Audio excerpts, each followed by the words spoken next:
Hello guys, welcome to my YouTube channel Rajasthan exam Pathshala. कल हमने 1857 की क्रांति में नशीराबाद में क्रांति हुई थी, वहाँ तक पढ़ा था। आज अपन नशीराबाद के आगे क्रांति कहाँ कब हुई उसको कवर करेंगे। तो नशीराबाद में क्रांति कब हुई थी? 28 मई 1857 को। नशीराबाद वर्तमान अजमेर में पड़ता है। आज की क्लास में अपन नीमच में क्रांति हुई थी उसके बारे में पढ़ेंगे। तो शुरुआत करते हैं।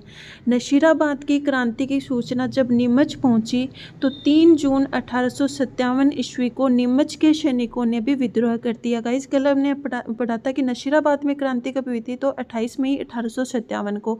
और नीमच में क्रांति कब हुई थी? 3 जून 1857 को। आपको ये डेट भी याद रखनी है कि किस स्थान पर कब किस डेट को क्या हुई थी, क्रांति हुई थी। तो नशीराबाद में 28 मई 1857 को। नीमच में कब हुई थी? 3 जून 1857 को। जो नीमच है वो वर्तमान एमपी में पड़ता था। तो नशीराबाद की क्रांति की सूचना जब नीमच पहुंची तो 3 जून 1857 ईस्वी को नीमच के सैनिकों ने भी विद्रोह कर दिया। क्रांतिकारियों ने छावनी को लूट लिया तथा उसमें आग लगा दी। नीमच छावनी को लूटने के बाद क्रांतिकारी नीमच से रवाना होकर सरकारी बंगलों को लूटते हुए और उनमें आग लगाते हुए शाहपुरा पहुंचे। शाहपुरा के शासक ने क्रांतिकारियों को भोजन व ठहरने की सुविधा प्रदान की। इसके पश्चात क्रांतिकारी निम्बाहेड़ा पहुंचे, जहां की जनता ने इनका बड़ा स्वागत किया। तत्पश्चात क्रांतिकारी यहां से देवली, टोंक व आगरा होते हुए दिल्ली पहुंचे। मार्ग में अनेक स्थानों पर जनता ने क्रांतिकारियों का स्वागत किया तथा क्रांतिकारियों की संख्या में भी काफ़ी वृद्धि हो गई। नीमच से क्रांतिकारियों के चले जाने के पश्चात एजीजी लॉरेंस के निर्देश पर कप्तान सावर्स ने कोटा, बूंदी और मेवाड़ की राजकीय फौजों की सहायता से 8 जून 1857 ईस्वी को नीमच पर पुनः अधिकार कर लिया। तो आपको नीमच में क्रांति कब हुई थी? 3 जून 1857 को, ये याद रखना है। एरिनपुरा और आहुआ की क्रांति। अंग्रेजों के विरुद्ध विद्रोह का झंडा उठाने और उनकी सत्ता को चुनौती देने का काम मारवाड़ के जागीरदारों ने किया। एरिनपुरा में स्थित जोधपुर की सैनिक टुकड़ी को जब नशीराबाद में हुई क्रांति की सूचना मिली तो उसने भी 21 अगस्त 1857 ईस्वी को क्रांति का बिगुल बजा दिया। तो कब हुई थी? एरिनपुरा में 21 अगस्त 1857 को। क्रांतिकारियों ने एरिनपुरा स्टेशन को लूटा और मारवाड़ के रास्ते दिल्ली की ओर रवाना हो गए। जब क्रांतिकारी पाली पहुंचे तो आहुआ, जो पाली जिले में स्थित एक गांव है, कि ठाकुर कुशाल सिंह ने उन्हें अपनी सेवा में ले लिया। आहुआ का ठाकुर मारवाड़ का शक्तिशाली सामंत था। वह अंग्रेजों एवं जोधपुर के महाराजा दोनों का विरोधी था। ऐसा कहा जाता है कि मेवाड़ और मारवाड़ के अनेक सामंत अपनी सेनाएं लेकर कुशाल सिंह की सहायता के लिए आहुआ आ पहुंचे। जोधपुर के महाराजे ने सिंधवी कुशल राज के नेतृत्व में एक फौज अंग्रेजों को दमन करने हेतु आहुआ भेजी। 8 सितंबर 1857 ईस्वी को आहुआ के ठाकुर व क्रांतिकारियों की संयुक्त सेना ने जोधपुर की राजकीय फौज को पराजित कर दिया। अब गाइज, 8 सितंबर 1857 को एक युद्ध हुआ था जिसका नाम है बिठोड़ा का युद्ध। तो एग्जाम में आपको बिठोड़ा का युद्ध कब हुआ था और एक चेलावाश का युद्ध हुआ था, दो आपको युद्ध याद रखने हैं। तो जो बिठोड़ा का युद्ध हुआ था वो 8 सितंबर 1857 को हुआ था और चेलावाश का युद्ध हुआ था वो 18 सितंबर 1857 को हुआ था। ये जो मतलब जो बिठोड़ा नामक स्थान है ये भी पाली में ही पड़ता है और जो चेलावास स्थान है वो भी पाली के पास में ही पड़ता है। तो जो बिठोड़ा का युद्ध 8 सितंबर 1857 ईस्वी को हुआ था वो किन के मध्य में हुआ था? तो ये आहुआ के ठाकुर कुशाल सिंह के नेतृत्व में हुआ था और जोधपुर राज्य की सेना के मध्य हुआ था। और जोधपुर राज्य की सेना कौन सी थी? जो अंग्रेजों के साथ थी। तो आपको मतलब बिठोड़ा का युद्ध याद रखना 8 सितंबर 1857 को और चेलावास का युद्ध रखना है 18 सितंबर 1857 को।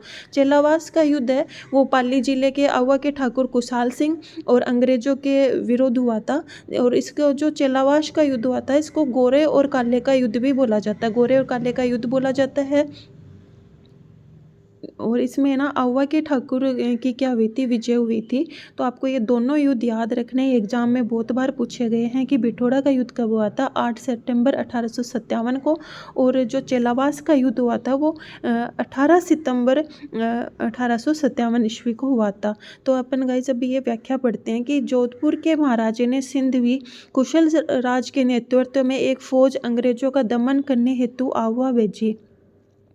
8 सितंबर 1857 ईस्वी को आहुआ के ठाकुर व क्रांतिकारियों की संयुक्त सेना ने जोधपुर की राजकीय फौज को पराजित कर दिया। इस संघर्ष में किलेदार अनार सिंह मारा गया तथा सिंधवी कुशल राज जान बचाकर वहां से भाग खड़ा हुआ। जोधपुर फौज की तोपें व बहुत सारी युद्ध सामग्री क्रांतिकारियों के हाथ लग गई। इस घटना के कुछ समय पश्चात ही एजीजी लॉरेंस एक सेना लेकर स्वयं आहुआ आया। 18 सितंबर को लॉरेंस की सेना व क्रांतिकारियों के बीच भीषण संघर्ष हुआ, जिसमें लॉरेंस को पराजय का सामना करना पड़ा। ब्रिटिश फौज को परास्त करने के बाद क्रांतिकारी दिल्ली की ओर कूच कर गए।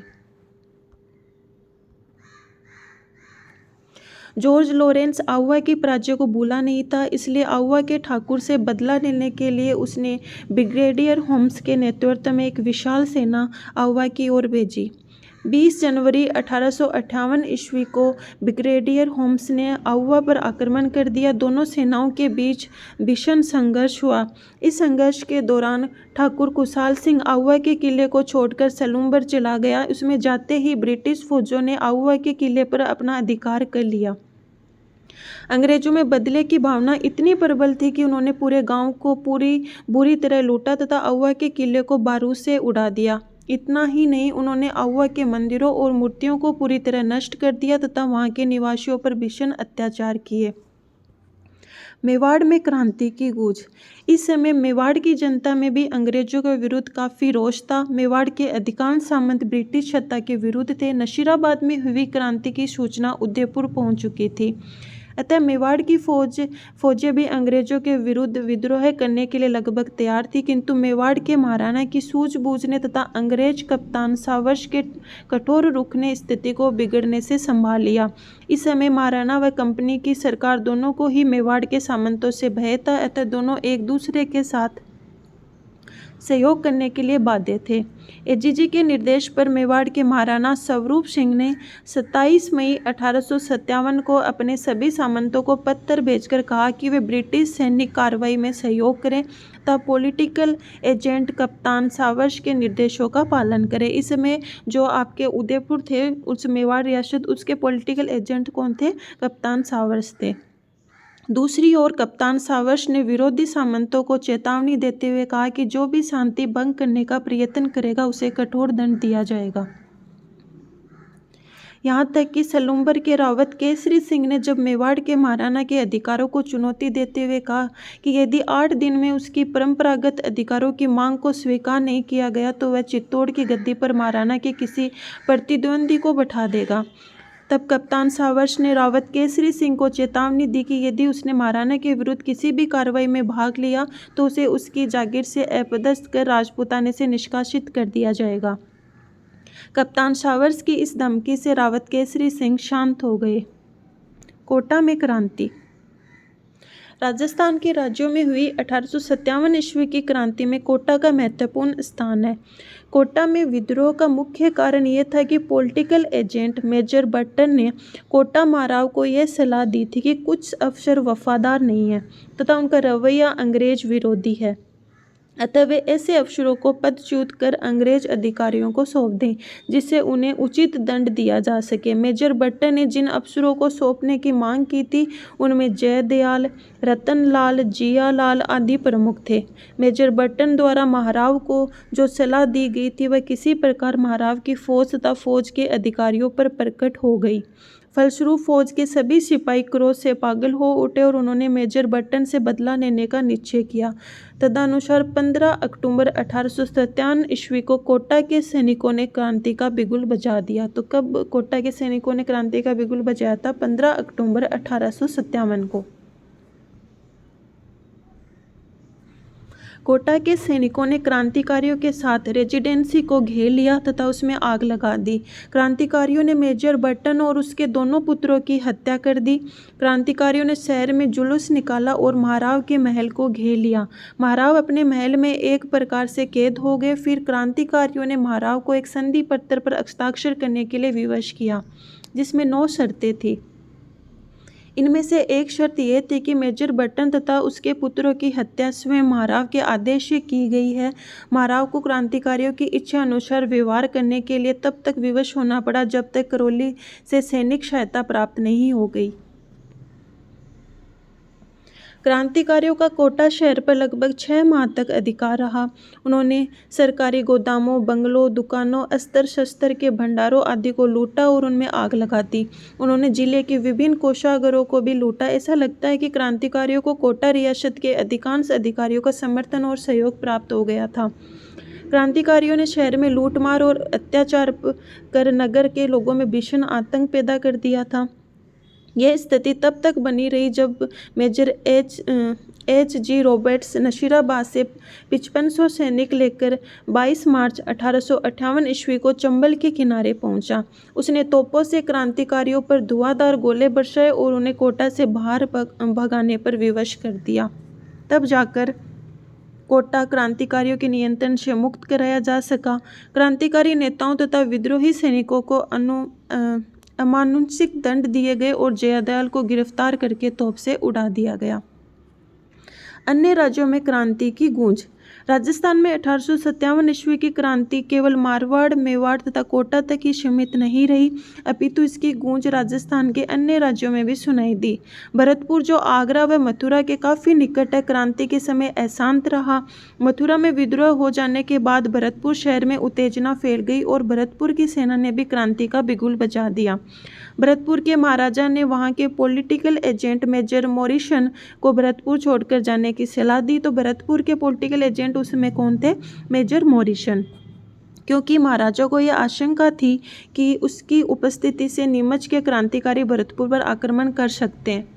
महाराजा की सलाह पर मेजर मॉरिसन भरतपुर छोड़कर चला गया। क्रांति की अवधि में भरतपुर रियासत की स्थिति बड़ी विषम थी। क्रांतिकारी सैनिकों की अनेक टुकड़ियां भरतपुर की सीमा से होकर गुजरी। भरतपुर की गुजर व मेवाती जनता क्रांति में पीछे नहीं रही। उसने खुलकर क्रांति में भाग लिया। जब पड़ोसी आगरा जिले में अंग्रेजों की शक्ति वहां के लाल किले की 4 दीवारी तक सीमित हो गई, जो भरतपुर की जनता के मन में यह विश्वास भर गया कि अब भारत में ब्रिटिश सत्ता समाप्त होने जा रही है।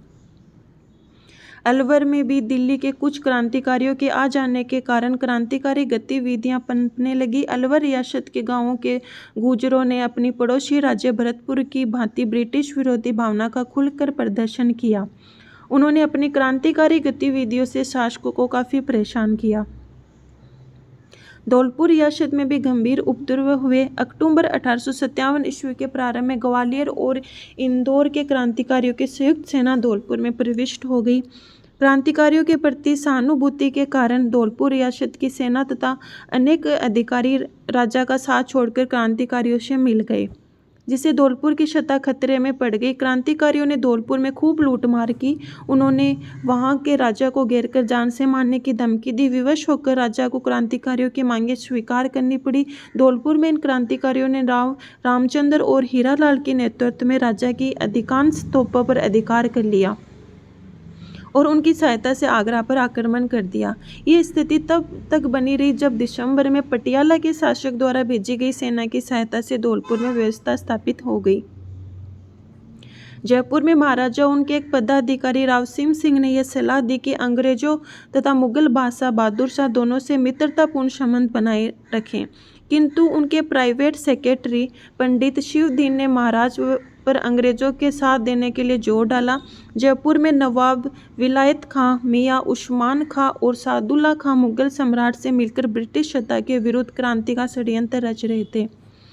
मुगल सम्राट के साथ किए गए इनके पत्र व्यवहार की जानकारी महाराज को मालूम हो गई, अतः उन्होंने सादुल्ला खां को राज्य से निष्कासित कर दिया तथा शेष दोनों को बंदी बनाकर कारागार में डाल दिया।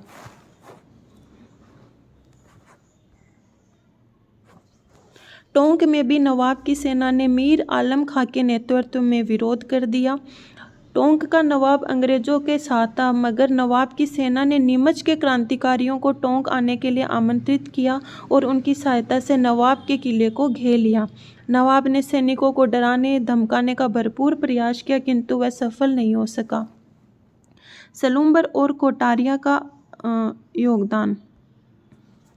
आहुआ जो जोधपुर के में पड़ता है कि आहुआ जोधपुर के ठाकुर कुशाल सिंह से प्रेरणा लेकर मेवाड़ के दो प्रमुख सामंतों सलूम्बर के रावत केसरी सिंह और कोटारिया के रावत ज्योति सिंह का 1857 ईस्वी के स्वतंत्रता संग्राम में अपूर्व योगदान रहा है। इसका रहा है सलूम्बर के रावत केसरी सिंह और कोटारिया के रावत ज्योति सिंह का।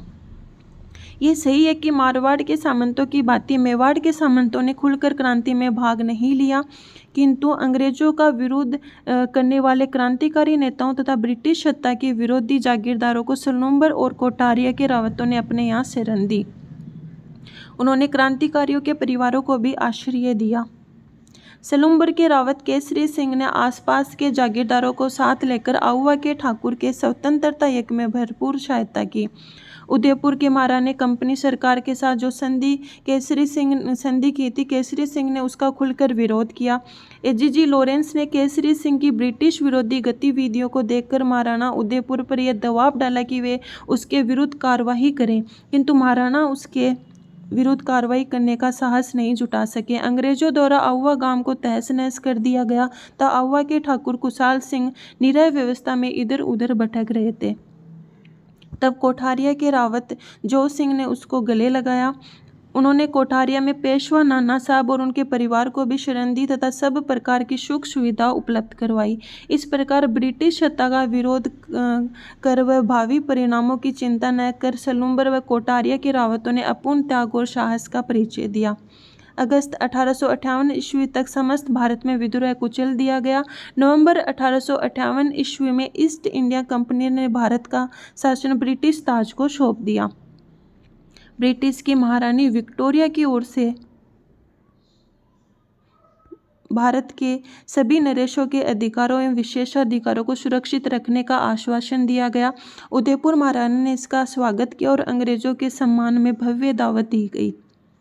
यद्यपि राजस्थान में प्रथम स्वतंत्रता संग्राम असफल रहा, परंतु विप्लव के बाद राजस्थान के परंपरागत ढांचे का स्वरूप बदलने लगा। आधुनिक शिक्षा का प्रसार व नए मध्यम वर्ग का जन्म, प्रशासनिक सेवाओं में जनसाधारण की नियुक्तियां, वैश्य समुदाय का सहयोग लिया जाने लगा। इन्हें महत्वपूर्ण पद और विभिन्न प्रकार के संरक्षण देना आदि कुछ इस तरह के कार्य होने लगे, जिससे राजपूतों का महत्व कम होता गया। राजस्थान के नरेश और जागीरदार अब अंग्रेजों पर पूरी तरह निर्भर हो गए थे। अब गाइस 1857 की जो क्रांति थी उसके असफल होने के क्या क्या कारण थे वो देखते हैं, और आपको ये कारण अच्छे से देखने हैं। पहला कारण क्या था? राजस्थान के राजाओं ने अंग्रेजों के प्रति अपनी झुकने की प्रवृत्ति का परिचय दिया। जयपुर, अलवर, भरतपुर, धौलपुर, करौली, सिरोही, टोंक, बीकानेर, डूंगरपुर, बांसवाड़ा और प्रतापगढ़ के शासकों ने विप्लव की आंधी को रोकने के लिए ब्रिटिश सत्ता को सहयोग दिया। मुगल सम्राट बहादुर शाह तथा स्थानीय विद्रोहियों ने राजस्थानी राजाओं को स्वतंत्रता संग्राम का नेतृत्व प्रदान करने हेतु आमंत्रित किया, पर इसके बाद भी उन्होंने अंग्रेजों का साथ दिया।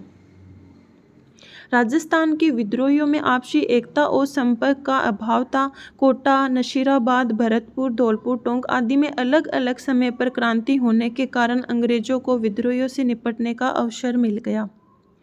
मारवाड़, मेवाड़ और जयपुर आदि के नरेशों ने ताप्या टोपे को किसी प्रकार का सहयोग नहीं दिया। राजस्थान की 18 रियासत में संगठन और एकता का अभाव था। नेतृत्व के लिए जब मेवाड़ के महाराणा से संपर्क किया तो नेतृत्व प्रदान करने के बजाय उन्होंने शासकों के पत्र व्यवहार संबंधी सारे कागजात के ब्रिटिश अधिकारियों को सौंप दिए। पांचवा कारण, राजस्थान अनेक देशी रियासतों में बटा हुआ था। इस कारण उसमें क्रांतिकारियों का कोई केंद्रीय संगठन नहीं था। उनमें नेतृत्व का भी सर्वथा अभाव था। क्रांतिकारियों के बीच आपस में संपर्क भी नहीं रहा था। उनमें त्याग और बलिदान की भावना तो थी, किंतु उनमें न तो अंग्रेजों जैसा रणकौशल ही था और न ही वे अंग्रेज सैनिकों के समान प्रशिक्षित थे। इसके अतिरिक्त क्रांतिकारियों को धन, रसद और हथियारों की कमी का भी सामना करना पड़ा। कारण 6 था, अंग्रेजों ने अन्य क्षेत्रों में भी क्रांति का दमन करते हुए जून 1858 ईस्वी तक उत्तर भारत के अधिकांश भागों पर पुनः अपना नियंत्रण कर लिया। इस कारण उन्होंने राजस्थान में हुई क्रांति का दमन करने के लिए अपनी पूरी शक्ति लगा दी। और 1857 ईस्वी की क्रांति की असफलता के परिणाम क्या निकले थे? पहला परिणाम ये निकला कि सन 1857 की क्रांति के असफल होने के बाद राजस्थान की रियासतें ब्रिटिश संरक्षण में चली गई। ब्रिटिश सम्राट ने राजस्थान की सभी रियासतों में कंपनी द्वारा की गई संधियां जारी रखी। राजस्थान की जनता पर जब गुलामी का दोहरा अंकुश हो गया, एक तो वे रियासती राजाओं के अधीन थे, दूसरे अंग्रेजों का भी उन पर नियंत्रण हो गया। परिणाम स्वरूप यह निश्चित हो गया कि निकट भविष्य में राजस्थान में स्वतंत्रता आंदोलन का कोई भविष्य नहीं है। चौथा परिणाम ये था, अंग्रेजी शिक्षा के प्रसार के कारण भी लोगों में राष्ट्रीय जागृति का प्रादुर्भाव हुआ। सर्वधर्म स्वदेशी, स्वराज, स्वभाषा के फलस्वरूप लोगों में क्रांति की भावना पुनः पल्लवित हुई। इस भावना का बल प्रदान करने वालों में अर्जुन लाल सेठी, केसरी सिंह बारठ, गोपाल सिंह खरवा आदि अग्रणी माने जाते हैं। इस क्रांति की असफलता ने भावी संगठित आंदोलन की भूमिका तैयार कर दी। और गाइस कल अपन अध्याय जो 2 पढ़ेंगे उसमें है ना, जो क्रांतिकारी थे अपने उससे रिलेटेड अपन अध्याय को कवर करेंगे। अब इसमें अभ्यास प्रश्न अपन देखते हैं जो अति लघुरात्मक 5 क्वेश्चन है, ये अपन देखते हैं। पहला क्वेश्चन है, 1823 ईस्वी में अंग्रेजों ने सबसे अंत में राजस्थान की किस रियासत के साथ संधि की थी? तो अपन ने अभी चैप्टर में ये कवर किया था कि अंग्रेजों के साथ सबसे अंत में सिरोही ने संधि की थी। और कब की थी? 11 सितंबर 1823 को की थी। और इस समय सिरोही के शासक कौन थे? महाराव शिव सिंह। ये गाइस आप क्वेश्चन याद रखिएगा, ये बहुत बार पूछा गया है कि सिरोही का शासक कौन था? शिव सिंह। सबसे अंत में अंग्रेजों के साथ संधि किसने की थी? सिरोही ने की थी। और कब की थी? 11 सितंबर 1823 को की थी। क्वेश्चन नंबर 2 देखिए, 1857 ईस्वी की क्रांति आरंभ होने के समय राजस्थान में कहाँ सैनिक छावनियाँ थी? तो आपको पता है राजस्थान में 6 सैनिक छावनियाँ थी, नशीराबाद, नीमच, एरिनपुरा, ब्यावर और खेरवाड़ा। तो आपको पता है कि नशीराबाद वर्तमान अजमेर में पड़ता है, नीमच एमपी में, और एरिनपुरा पाली में, ब्यावर और जो देवली था वो टोंक में, और एक थी खेरवाड़ा। तो 6 कौन कौन से हो जाएंगे? नशीराबाद, नीमच, एरिनपुरा, देवली, ब्यावर और खेरवाड़ा। प्रश्न नंबर 3 देखिए, राजस्थान में 1857 ईस्वी की क्रांति का आरंभ किस दिनांक को हुआ था? तो यह आपको पता ही है कि 28 मई 1857 को हुआ था और नशीराबाद छावनी से हुआ था। क्वेश्चन नंबर 4 देखिए, राजस्थान के उन 3 प्रमुख स्थानों का नाम लिखिए जहां 1857 ईस्वी के सैनिक विद्रोह हुए थे। वो 3 स्थान कौन कौन से थे? एक तो नशीराबाद था, एक नीमच था, और एक कौन सा था? एरिनपुरा। कौन कौन से थे? नशीराबाद, नीमच और एरिनपुरा। क्वेश्चन नंबर 5 देखिए, राजस्थान के उन 3 राजाओं के नामों का उल्लेख कीजिए जिन्होंने 1857 ईस्वी की क्रांति में क्रांतिकारियों का सहयोग किया था। तो गाइस वो 3 सैनिक कौन कौन से थे? एक तो निम्बाहेड़ा के फिरोज शाह थे, एक जोधपुर के महाराजा सिंधवी कुशल राज थे, और सिरोही के शिव सिंह थे। आई होप गाइज आपको आज की क्लास अच्छे से समझ में आई होगी। आज अपने 1857 की क्रांति को पूरा कवर कर लिया है, और कल की क्लास में अपन प्रमुख क्रांतिकारी पढ़ेंगे जो क्लास 9th का अध्याय नंबर 2 है। अगर गाइज आपको मेरा वीडियो अच्छा लगा हो तो प्लीज़ मेरे चैनल को लाइक, शेयर और सब्सक्राइब करें। Thank you for watching.